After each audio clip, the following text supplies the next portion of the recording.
Good evening. I'm Christopher Lee Ellis. I am the Regional Safety Advisor in the state of Tennessee for the Andersons Incorporated. We operate in the agriculture industry, merchandising, transporting, and storing grain in 6 facilities over the West Tennessee area. I would like to discuss how to prevent or reduce the impact of grain dust explosions while handling grain. There are 3 main techniques that must be used in conjunction.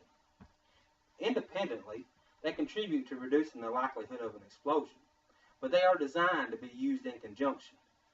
I would like to inform you on how ignition control, dust control, and explosion prevention systems can prevent or reduce the impact of grain dust explosions while handling grain.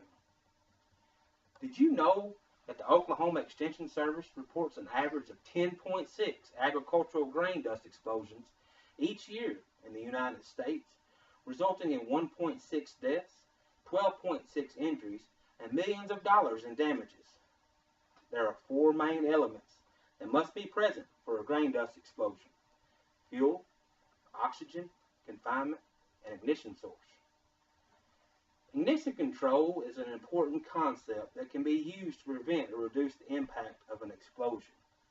The first questions we must ask ourselves are, what are the ignition sources at a grain elevator? 3 main ignition sources are overheating equipment, static electricity, and open flames.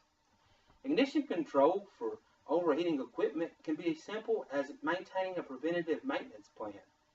Grease bearings do not overheat. Bearing monitoring systems can save lives and profits. Bearing monitoring systems can be installed to determine the temperature of all bearings and shut the equipment down or sound an alarm when the temperatures exceed a set degree. OSHA also advises that foreign material magnets be placed on the receiving leg at each dump pit. This will trap foreign material, such as metal, that could cause an arc and create a grain dust explosion. As grain moves through an elevator system, static electricity is produced. Most explosions created by static electricity are created from the belt rubbing against the sidewall casing. Rub blocks can be installed to prevent arcs from static electricity. All electrical equipment should be encased in explosion-proof devices per OSHA standards. Even our cell phones produce static electricity. While the full effect has not been fully determined from the static electricity of a cell phone in the cause of a grain dust explosion, I do believe that every elevator should implement a no phone policy. It's better to be safe than sorry. Open flames are the last element to deal with during ignition control. Sparks from grinders, welders, and cutting torches can create grain dust, causing an explosion. Implementing a hot work policy and prohibiting smoking will reduce the chance of an ignition from open flames. The fuel for an explosion can be reduced through dust control. There are 2 types of explosions that happen almost simultaneous when an event occurs. The primary explosion that shakes the equipment, creating an airborne dust, and the secondary explosion that travels throughout the system, destroying everything in its path. As you can see, grain dust that is sedentary is not flammable. The dust, however, is a sleeping giant. This sleeping giant is awakened once the dust is airborne. The most efficient dust control method is good housekeeping. The less dust present, the less damage is done by a secondary explosion.